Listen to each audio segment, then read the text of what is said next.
এই সংবিধানে যদি একটা জিনিস গ্যারান্টি করেন, মানুষের মৌলিক অধিকারের মধ্যে একটা অধিকার হচ্ছে তার ভোট দিয়ে তার নিজের প্রতিনিধি বা সরকার গঠনের অধিকার। এটা হচ্ছে সুপ্রিম ল, যার নাম সংবিধান। আমাদের এখানে অনেক দার্শনিক আছে, তারা খামোকা এগুলি নিয়ে তর্ক করে, বলে না না এটাকে গঠনতন্ত্র বলতে হবে।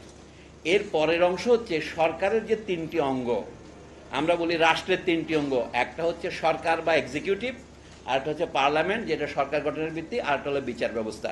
এই তিনটার মধ্যে সম্পর্ক এমন যে একটা আরেকজনকে চেক দেবে, এটা হলো অভ্যন্তরীণ ক্ষমতার বিন্যাস, এটাকে গঠনতন্ত্র বলে। কিন্তু আমাদের এমন একটা সংবিধান লেখা হয়েছে যেখানে অডিটর অ্যান্ড কন্ট্রোলার জেনারেলের উপর 3.5 পৃষ্ঠা লেখা হয়েছে, নির্বাচন কমিশন লেখা হয়েছে, আর্ম ফোর্স লেখা হয়েছে। এটা সংবিধান লেখার যদি আর্ট হিসেবে ধরেন, এটা অত্যন্ত কুৎসিত ধরনের আর্ট। সংবিধানে এত কথা থাকতে হয় না, এগুলি আইন দ্বারা পরিচালিত হবে, একমাত্র এক কথা শেষ হয়ে যায়। সংবিধান হবে ছোট এবং স্পষ্ট। সংবিধান যদি জনগণ না জানে, আপনারা জানেন একটা বিখ্যাত কথা আছে আইনে যে ignorance of law is no defence. আমি আইনটা জানি না, তাহলে আমার তো কবলি লয়ার ধরতে হবে। সংবিধান হবে এমন দলিল যেটা যে কোনো নাগরিক বুঝতে পারবে, সেটাও গণতন্ত্রের আরেকটা অপরিহার্য অঙ্গ। সেই জন্য বলছি এখন সংস্কারের নানা দিক আছে। আপনি যদি একটা জায়গায় সঠিক সংস্কার করতে পারেন যে মানুষ তার ভোট দিতে পারবে, শুধু আমি এটা বলে শেষ করব, রাজনৈতিক দল গঠনের অধিকার এবং রাজনৈতিক দলের ভিতরে গণতন্ত্র যদি প্রতিষ্ঠা না করেন, আপনি রাষ্ট্রে গণতন্ত্র প্রতিষ্ঠা করতে পারবেন না। যে সমস্ত লোককে আপনি নমিনেশন দেবেন, সেখানে যদি ব্যবসা বন্ধ না করতে পারেন, আমি বলছি নির্বাচন জিনিসটা যদি আমাদের জাতীয় সরকার গঠনের অপরিহার্য অংশ হয়, তো নির্বাচন জিনিসটা ব্যবসা হবে কেন? নির্বাচনের সময় কেন আপনার এখানে টিপ দিতে হবে?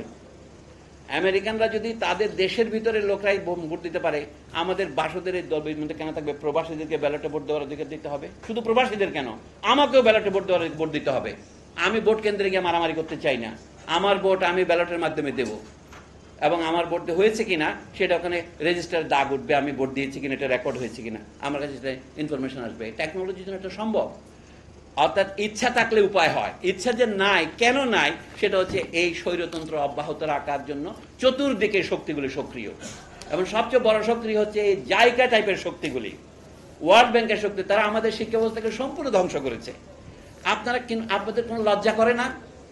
কেউ কেউ দাবি করেছেন বাংলাদেশে কিন্ডার গার্টেন ইংরেজি মিডিয়ামে বন্ধ করতে হবে, এই দাবি বাসদ করতে পারবে? তাহলে আমি বাসদের সাথে আছি। ইংলিশ মিডিয়াম আমাদের দেশে কোন যুক্তিতে থাকবে? একমাত্র এক্সেপশন ছাড়া, যারা প্রতিবন্ধী তারা ছাড়া। অন্যদের জন্য ইংরেজি মিডিয়াম দরকার কি? আপনি ইংরেজি শিখবেন। ভিয়েতনামের মধ্যে দেশে হাই স্কুলে ইংরেজি পড়ায় না, জাপানে পড়ায় না, কিন্তু জাপানিরা ভিয়েতনামের ব্যবসা খারাপ করছে আমাদের চাইতে না। এইটা একটা ব্যাধির মধ্যে পড়ে। ইংরেজি শেখেন, ইংরেজি ভাষা শেখেন। প্রত্যেক দ্বাদশ শ্রেণী পড়া ছাত্রকে 2টি বিদেশি ভাষা শিখতে হবে, আপনি আইন করে দেন।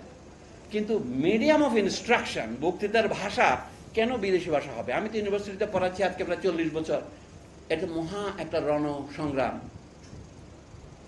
বোঝাতে গেলে আমার প্রাণ যায়, ছাত্ররা বুঝতে পারে না। 20 বছর ইংরেজি পড়ে আমরা কোনো প্রয়োজনীয় ইংরেজি শিখিনি। প্রয়োজনীয় ইংরেজি শিখতে হবে, কিন্তু আমার বাংলা ভাষাকে হত্যা করে কেন ইংরেজি শিখবে? আপনি এই সামান্য গণতন্ত্র যদি না করেন, শিক্ষার ক্ষেত্রে যদি আপনি গণতন্ত্র না করতে পারেন, তো দেশে গণতন্ত্র আনবেন কোথায় করে? অসম্ভব। এবং সবচেয়ে বড় হচ্ছে আমাদের উচ্চ আদালতে জ্যোতির্ময়ের সুযোগ নিয়ে আমি বলি, কেন এখনো বিচারপতিদেরকে আপনার মাই লর্ড বলেন? এবং তারা বললে কেন খুশি হয়? একটা প্রজাতন্ত্রে কেটে বলা যায়? এটা সম্পূর্ণ রাষ্ট্রদ্রোহিতা। বিচারপতিদের মাই লর্ড বলা সম্পূর্ণ প্রজাতন্ত্র দ্রোহিতা, এটা হতে পারে না। আশ্চর্য। তাহলে মার্কিন দেশের বিচারপতিদের কি বলে? Mister chief justice, mister justice. আপনি বলেন বিচারপতি সাহেব, বিচারক সাহেব। কিন্তু তা না বলে আপনি বলছেন আমরা ওকালতি করছি মামলা জেতার জন্য, আপনি শুধু বেঞ্চের কথা বললেন, আপনি এটা বন্ধ করেন। আমি মনে করি বিচারক নিয়োগের যে যোগ্যতা আছে আমাদের সংবিধানে যে ধারায় ক খ গ, গতে বলা হচ্ছে অন্য যে কোনো যোগ্যতা প্রয়োজন বলে রাষ্ট্র ঘোষণা করবে, সেটা কি? তাকে অন্তত দেশের যেটা রাষ্ট্রভাষা সেটা জানতে হবে। আমাদের বন্ধু রুবায়েত ফরদৌস বলে রাষ্ট্রভাষা বাংলাদেশে 45টা করতে হবে। আমি 45টা 90টা করেন, আমার কোনো আপত্তি নেই, কিন্তু বাংলাও তো একটা রাষ্ট্রভাষা হবে। তো বাংলা ভাষায় আপনি রায় লিখতে না পারলে আপনি বিচারপতি হচ্ছেন কেন? আপনি পদত্যাগ করেন। কারণ যে বিচারপতি বলেন আমি বাংলায় লিখতে পারি না, তার মানে তিনি বলছেন আমি রাষ্ট্রভাষায় অভিজ্ঞ নই, তাহলে তো তার বিচারকের আসনে বসার যোগ্যতা থাকে না। এই যে আপনারা মাঝে মাঝে বলতে এত বিচারপতির তালিকা দিয়েছে, অমুককে সরাইতে হবে, এইটা আমি তো একটা তালিকা দেওয়া উচিত, যারা বাংলার আয় লিখতে পারে না তাদের সরাতে হবে। ধন্যবাদ।